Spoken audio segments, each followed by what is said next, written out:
नमस्कार। ओम नमः शिवाय। अब ये 2 नवंबर को एकादशी पड़ रही है और एकादशी में देखिए क्या है कि अगर आप एकादशी में आपके घर में अगर ना पारे का शिवलिंग है या किसी मंदिर के पास जा कर के अगर आप कुछ नहीं, ज़्यादा कुछ नहीं, बस थोड़ा सा उपाय कर देंगे तो समझिए 7 जन्म की गरीबी दूर हो जाएगी।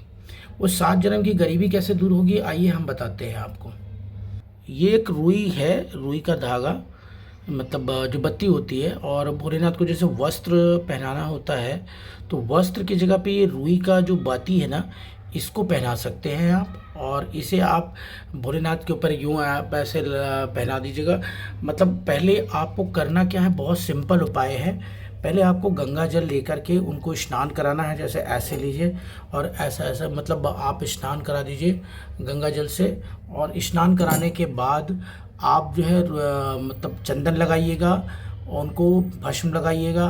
मार्केट में भस्म मिलता है, भस्म लगाइएगा। और फिर केसर वाला एक आता है, केसर चंदन करके, वो भोलेनाथ को जरूर लगाइएगा। उसके बाद रुई का वस्त्र जो है वो पहना दीजिएगा। फिर बेल पत्र, धतूरा और शक्कर जरूर आप चढ़ाइएगा। जिन जैसे शक्कर, बहुत लोगों को शक्कर आसान पड़ता है कि शक्कर चढ़ा दे, तो वो शक्कर आप चढ़ा सकते हैं।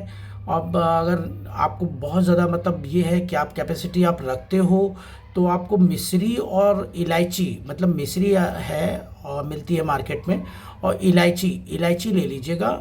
और उससे दोनों को मिश्रण करके भोलेनाथ को आप उनके ऊपर अर्पित कर दीजिए, भोलेनाथ के ऊपर।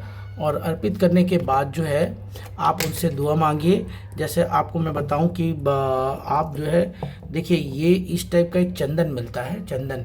ये अगर आप चंदन चढ़ाते हैं तो भी आपको बहुत फ़ायदा होता है। जैसे कि आप भोलेनाथ को ऐसे चंदन आपने अर्पित कर दिया, ऐसे चारों तरफ से अर्पित कर दिया। और आप इनको मतलब आप सफ़ेद चीज़ें ज़रूर आप चढ़ाएंगे। जैसे सफ़ेद फूल हुआ या मदार का फूल मिल जाए तो बहुत अच्छा है। इन चीज़ों को चढ़ाने से काफ़ी फ़ायदे मिलते हैं।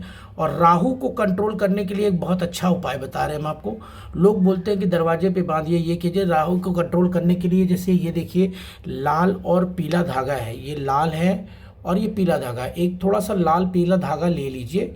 और पीला धागा लेने के बाद जो है लाल पीला ये मिक्स धागा है, इसके 7 गांठें बनाइएगा। 7 गांठें जो है आपको बनानी है।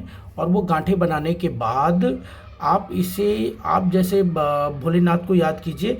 एक मंत्र है, ओम तत्पुरुषाय विद्महे महादेवाय धीमहि तन्नो रुद्र प्रचोदयात का मंत्र जो है आप पढ़िएगा 108 बार।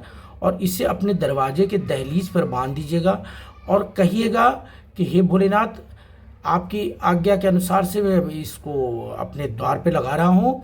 और राहु से बोलिएगा, आदेश दीजिएगा राहु को कि हे राहु, अब तुम आना।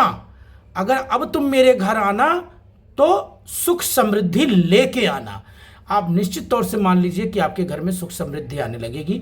और हनुमान चालीसा का अगर आपने पाठ कर लिया एकादशी के दिन, टिटवन एकादशी 2 नवंबर को है, अगर आपने हनुमान चालीसा कर लिया तो वह अति उत्तम है। आप हनुमान चालीसा जैसे श्री गुरुचरण सबको मालूम है हनुमान चालीसा मिलती है।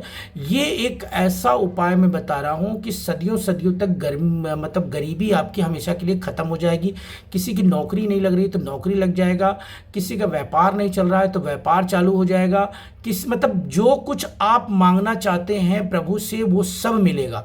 आपकी इच्छाएं पूर्ण होंगी और भोलेनाथ आपकी सारी इच्छाओं की पूर्ति करेंगे। नमः शिवाय बोलते रहिए और अपना कार्य करते रहिए। ये एक टिटवन एकादशी के दिन एक ऐसा टोटका है जो कि अगर करेंगे तो आपको निश्चित तौर से ये जान लीजिए कि आपको फ़ायदा होना ही होना है। ये कोई कह दे कि आपको फ़ायदा नहीं होना तो ये इम्पॉसिबल चीज़ है। टिटवन एकादशी के दिन यह उपाय करिए और फिर देखिए आपके घर में माल की कमी नहीं होगी। कहाँ से आएगा आपको कुछ पता नहीं। कहते कि जब भोलेनाथ देने पे आते हैं ना तो छप्पर फाड़ के देते हैं। इतना धन दौलत दे देते हैं कि उतनी धन दौलत शायद किसी के पास होगी भी नहीं। आप देखिए, बड़े बड़े पॉलिटिशियंस या बिजनेसमैन ऐसे ही नहीं भोलेनाथ की पूजा कराते हैं, रुद्राभिषेक कराते हैं। और ज़्यादातर देखे होंगे शिव मंदिर में हमेशा बड़े बड़े पॉलिटिशियंस और सेलिब्रिटीज़ और जितने भी हैं सब लोग भोलेनाथ के मंदिर में पूजन व्यापन करते हैं। लेकिन हम आपको एक बहुत ही सुंदर उपाय बताया है मैंने कि घर में आप बैठे बैठे किस तरह से आप भोलेनाथ की पूजा कर सकते हैं। कोई ज़रूरी नहीं कि आपके घर में पारा का शिवलिंग हो तभी आप कार्य कीजिए।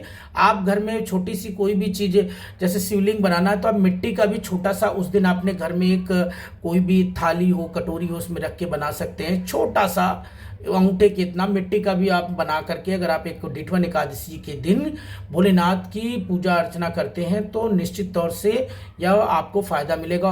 भोलेनाथ का एक ऐसा मंत्र है जिसको पढ़ने मात्र से ही गरीबी दूर हो जाती है, दुख दरिद्र सब निकल जाता है। आप भोलेनाथ के सामने बस एक चीज़, जब सारी पूजाएं कर लीजिएगा, सारा चीज़ अर्पित कर लीजिएगा, जैसे भोलेनाथ को सबसे अच्छा प्रिय इलायची और मिश्री का पाउडर होता है वो आप चढ़ाइए, आप लौंग चढ़ाइए, भोलेनाथ को आप घी का दीपक जलाइए। एंड आप मतलब एक मंत्र है जो बहुत ही सक्सेसफुल मंत्र है, वो है ओम दरिद्र दुख दहनाय नमः शिवाय। ओम दरिद्र दुख दहनाय नमः शिवाय। इस मंत्र का 108 बार जाप कीजिएगा और भोलेनाथ से बैठ के प्रार्थना कीजिएगा कि हे भोले बाबा, मेरी सारी मनोकामनाओं को पूर्ण करो, मेरी गरीबी हटाओ, मेरा दुख दर्द सब खत्म करो। निश्चित तौर से यह मान लीजिए कि आपका गरीबी दूर हो जाएगी। जय भोलेनाथ।